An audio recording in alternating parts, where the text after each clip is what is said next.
Marwari media आप देख रहे हैं। आज है 26 जुलाई 2024 शुक्रवार का दिन और हिंदू तिथि सावन माह की षष्ठी है। नजर डालेंगे आज की बड़ी खबरों पर। शुरुआत करेंगे देश की सबसे बड़ी खबर के साथ। सबसे पहले तो आपको बता दूं आज का दिन बेहद ही खास है। आज 26 जुलाई को देश कारगिल विजय दिवस मनाएगा। दरअसल साल 1999 में कारगिल युद्ध में देश के बहादुर जवानों ने पाकिस्तान को धूल चटा दी थी। यह युद्ध लगभग 60 दिनों से ज्यादा चला था। 26 जुलाई 1999 को भारत ने पाकिस्तान की सेना को पराजित कर कारगिल युद्ध में विजय हासिल की थी। आज 26 जुलाई को कारगिल विजय के 25 साल पूरे हो रहे हैं। इस सैन्य ऑपरेशन में राजस्थान के भी 60 जवान शहीद हुए थे।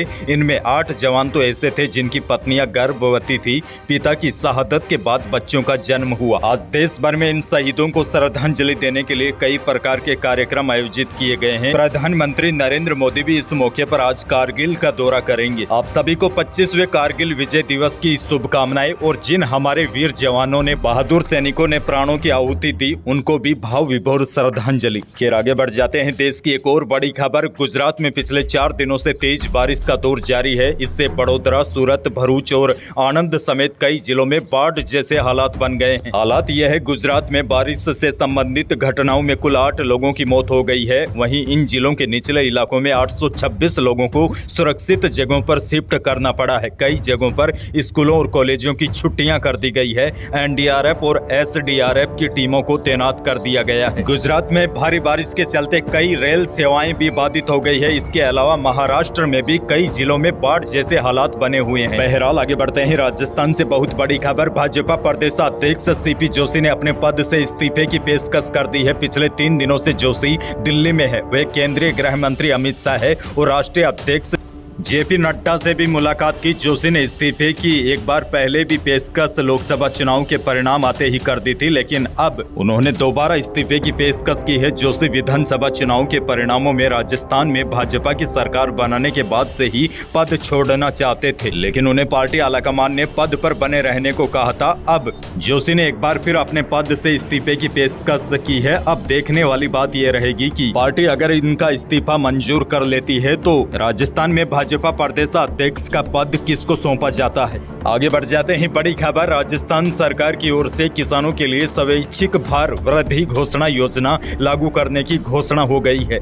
इसके तहत कृषि उपभोक्ताओं का विद्युत भार बढ़ा हुआ पाया जाने पर उनसे कोई भी पेनल्टी राशि नहीं ली जाएगी और मात्र धरोहर राशि 60 रुपए प्रति HP की दर से जमा करवाकर भार नियमित कर दिया जाएगा। डिस्कॉम सूत्रों ने बताया है कि 10 जुलाई को वित्तीय वर्ष 2024 और 25 की परिवर्तित बजट में कृषि उपभोक्ताओं की सुविधाओं के लिए कृषि कनेक्शन के विद्युत भार को बढ़ाने के लिए स्वैच्छिक भार वृद्धि घोषणा योजना लागू की गई है। यह योजना 31 दिसंबर 2023 तक जारी कनेक्शनों पर लागू होगी। और आपको बता दो, उपभोक्ता इस योजना का लाभ नहीं उठाते हैं तो योजना की अवधि समाप्ति पर चेकिंग के दौरान उनका भार स्वीकृत भार से अधिक पाए जाने पर उपभोक्ताओं से बढ़े हुए भार पर कृषि नीति के अनुसार राशि वसूली जाएगी। आगे बढ़ जाते हैं। एक और बड़ी खबर। पशुपालन मंत्री जोराराम कुमावत ने अनुदान मांगों पर जवाब के दौरान कहा है कि आगे से गोवंश को आवारा नहीं कहा जाएगा। मंत्री ने कहा सभी जगह उनके लिए बेसहारा और निराश्रित शब्द का प्रयोग किया जाएगा। मंत्री ने कहा कि गोवंश आवारा नहीं हो सकते, इसकी आज मैं सदन में घोषणा करता हूं। इसके साथ ही मंत्री ने जैसलमेर की गौशालाओं में भ्रष्टाचार के मामलों पर कहा कि इसकी जांच एसीबी से करवाएंगे।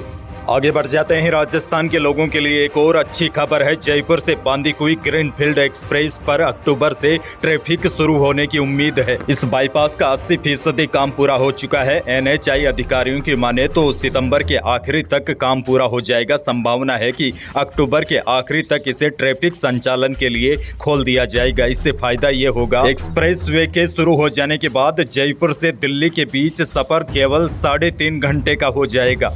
आगे बढ़ जाते हैं। एक और बड़ी खबर। सामाजिक न्याय एवं अधिकारिता विभाग की ओर से पालनहार योजना सामाजिक सुरक्षा पेंशन राशि के लिए लाभार्थियों को भौतिक सत्यापन करवाना आवश्यक है। यदि सत्यापन नहीं होता तो उनकी राशि अटक सकती है। आपको बता दूं, कई पेंशनरों ने भौतिक सत्यापन व नवीनीकरण नहीं करवाया है। इसके चलते सभी का पैसा अटक सकता है। प्रदेश के कई जिले वेरिफिकेशन के मामले में पीछे चल रहे हैं। 31 जुलाई तक सभी को भौतिक सत्यापन करवाया जाना आवश्यक है। एक और बड़ी खबर। सेना भर्ती की तैयारी कर रहे युवाओं के लिए अच्छी खबर सामने आई है। सीकर जिला खेल स्टेडियम में 2 से लेकर 13 सितंबर तक सेना भर्ती होगी। इसको लेकर अभ्यर्थियों के रुकने, शहर में ट्रैफिक व्यवस्था, मोबाइल टॉयलेट की व्यवस्था, बैरिकेडिंग व चिकित्सा व्यवस्था सुदृढ़ करने की तैयारी प्रारंभ हो चुकी है। सीकर जिला खेल स्टेडियम में 2 से लेकर 13 सितंबर तक सेना भर्ती होगी। एक और बड़ी खबर, कस्टम ड्यूटी घटने के बाद सोने और चांदी के भाव में लगातार गिरावट का दौर जारी है।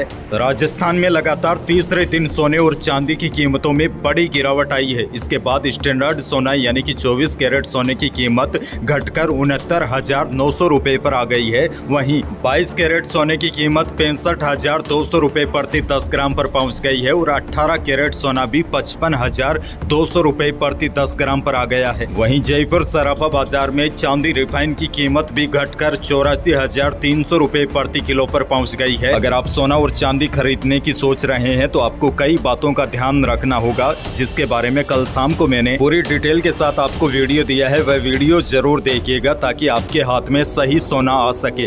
आगे बढ़ जाते हैं। मौसम से जुड़ी बड़ी खबर है। प्रदेश के कई जिलों में बारिश का धुआंधार दौर जारी है, लेकिन कई जिले ऐसे भी है बादलों की घनघोर आवाजाही के बावजूद भी झमाझम बारिश के लिए तरस रहे हैं। वैसे आपको बता दूं, बीते 24 घंटों के दौरान कोटा, सवाई माधोपुर, टोंक, बूंदी, बारा, जयपुर, चूरू, सीकर, भरतपुर, नागौर, भीलवाड़ा, अजमेर, यहाँ पर ज्यादातर जगहों पर बारिश हुई और कई स्थानों पर तो भारी बारिश भी दर्ज की गई। इसके अलावा अलवर, दौसा, चूरू, करौली, सवाई माधोपुर, टिडवाना, यहाँ बीते 2 दिनों से बारिश का दौर जारी है। वहीं सवाई माधोपुर में हो रही लगातार बारिश से वहाँ की व्यवस्था बिगड़ गई है। गलवा नदी में उफान से बरवाड़ा का कई गाँव से संपर्क टूट गया है, घरों में पानी तक घुस गया है। और बड़ी बात यह है, इन जिलों में आगे भी बारिश का दौर जारी रहेगा। राजस्थान में चक्रवाती परिसंचरण तंत्र से बारिश का दौर जारी है। प्रदेश में आगामी 5 दिनों तक मानसून मेहरबान रहेगा और मानसून की ट्रफ लाइन इस समय श्री गंगानगर और जयपुर से होकर गुजर रही है। हालांकि दूसरी ओर बाड़मेर, जैसलमेर में अब बारिश की कमी हो गई है। आज के मौसम की बात करें तो आज गंगानगर, हनुमानगढ़, चूरू, झुंझुनू इन जिलों के कुछ स्थानों को छोड़कर प्रदेश के अधिकांश भागों में बारिश की चेतावनी मौसम विभाग ने जारी की है। बड़ी बात यह है, प्रदेश में आने वाले 4-5 दिनों तक मानसून पूरी तरीके से सक्रिय रहेगा। आगे बढ़ते हैं। एक और बड़ी और काम की खबर है। अक्टूबर से पेन एप्लीकेशन या इनकम टैक्स रिटर्न फाइल करने के लिए आधार का एनरोलमेंट नंबर मान्य नहीं होगा। इसके लिए अब आधार नंबर ही देना होगा। दरअसल एनरोलमेंट नंबर के बेसिस पर पेन बनाने की सुविधा 2017 में दी जा रही है, लेकिन सरकार ने कहा है कि आधार के एनरोलमेंट आईडी से एक से ज्यादा पेन जनरेट हो सकते हैं, इसीलिए ऐसा किया गया है। सरकार का यह भी मानना है कि आधार नंबर का